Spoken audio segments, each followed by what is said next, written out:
তো এই জন্যে গভর্নমেন্ট যদি একটু নজর দেয় যে কেউ ঢুকে যেন অন্তত হার্ড না হয় বিষয়টা নিয়ে। সরকার পতনের 1 মাস হচ্ছে আজকে, এই যে 1 মাসে অনেক পরিবর্তন এসেছে, এখন অনেক কিছু প্রসেসে চলছে।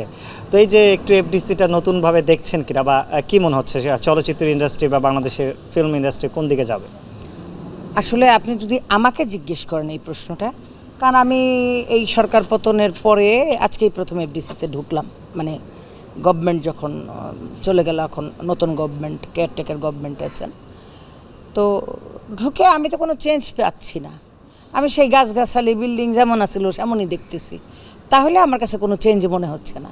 হয়তো মানুষজন নাই, হয়তো শুটিং নাই, সেই জন্যই মানুষজন নাই, এটাই আমার কথা। তো এখন মনে করেন যেহেতু মানে আমার কাছে কোনো চেঞ্জ নাই, এখন মাত্র গভর্নমেন্ট আসছে, এসে ওনারা যদি আমাদের চলচ্চিত্রের জন্য কিছু একটা করেন তাহলে হয়তো হবে। কারণ আমার জানা মতে বোধহয় এক দুইজন মানে দেশপ্রধান যারা আমাদের এফডিসিতে ঢুকেছিলেন, যেমন আমি জেনেছি যেটাই, যে আপনারা যে গেটটা দিয়ে এখন ঢুকেন, আপনারা হয়তো আমাদের এই পুরান গেটটা কখনোই দেখেন নাই, বা হয়তো 2-1 বার দেখছেন। আমরা যখন আগে এই গেট দিয়ে ঢুকতাম, বা সাবানাপা থেকে শুরু করে সবাই এখান দিয়ে আসতো, এই লোকেরা এরকম জানালার মধ্যে ঢুকে ঢুকে হ্যাঁ হ্যাঁ হি করতো।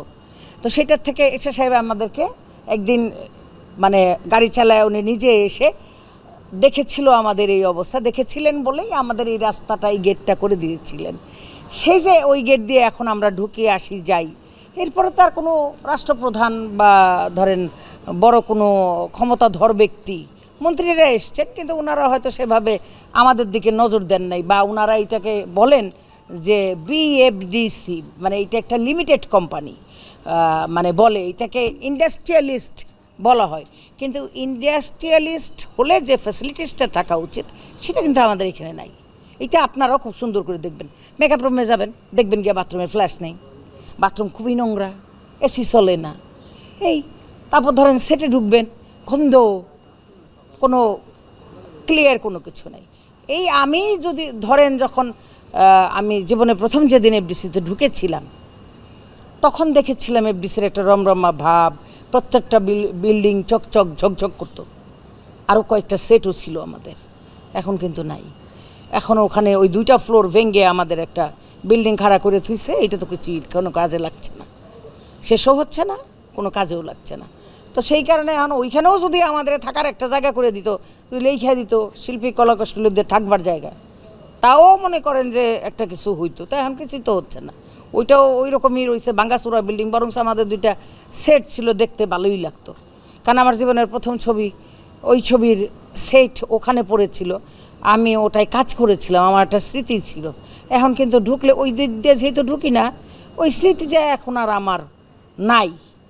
একটা ঢুকতে ঢুকতে একটা স্মৃতি রোমন্থন করতে করতে ঢুকতাম, এইটার মধ্যে আমি প্রথম দিন শুটিং করেছিলাম, এমন ছিল এমন ছিল। এখন আর এটা বলবার কোনো অবকাশ নাই, যেহেতু ওই সেট 2টা আমাদের 3 আর 4 ভেঙে ফেলেছে। তো এইরকমই বিষয়টা। আর এখন তো কোনো নতুন কিছু দেখি না, সবই অ্যাজ ইউজুয়াল। এখন দেখি নতুন গভর্নমেন্ট কী করে, যদি উনারা আমাদের দিকে সুদৃষ্টি দেন, আমাদের দিকে, যে আমাদের এই শিল্প মাধ্যমটাকে বাঁচিয়ে রাখা উচিত। খালি তো বাইরের প্রযোজকরা এই কাজ করলে হবে না। যেমন ধরেন চায়নারা, আমি দেখেছি তারা প্রত্যেকটা খাতে লস দিয়ে দিয়ে তাদের যেই শিল্প মাধ্যম থাকে, এটিকেও শিল্প মাধ্যম বলা হয়, বাংলাদেশ চলচ্চিত্র উন্নয়ন সংস্থা। তো এই শিল্প মাধ্যমে কিন্তু শিল্পত্ব থাকতে হয়। আপনি দেখে বলেন এখানে শিল্পের কোনো ছোঁয়া আছে? আগে কিন্তু ছিল, আমি যখন ঢুকেছিলাম তখন কিন্তু ছিল, এখন তো দেখি নাই। তাহলে এইটা শিল্প, মানে এটা শিল্পের সঙ্গে সম্পৃক্ত একটা এফডিসি, বিএফডিসি, পৃথিবীর সব জায়গায় একটা বিএফডিসি আছে। সবাই বিএফডিসি মানে মনে করেন না জানি স্বপ্ন জগৎ, এইটা মনে করে যে আপনি সাংবাদিকতা করতে আসছেন, আপনিও কিন্তু ওইটা ভেবেই এসছেন যে আমি যাব, গ্ল্যামারাস, সবাইকে দেখবো, এক্সট্রা অর্ডিনারি একটা জিনিস কাজ করছে কি, আমি ফিল্মে কাজ করতেছি, এদেরকে সামনে থেকে দেখবো। আপনি এসে দেখলেন বাঙ্গা গট্টর সব জিনিস। তো এখন কিন্তু আপনি হার্ড হইলেন এখানে এসে।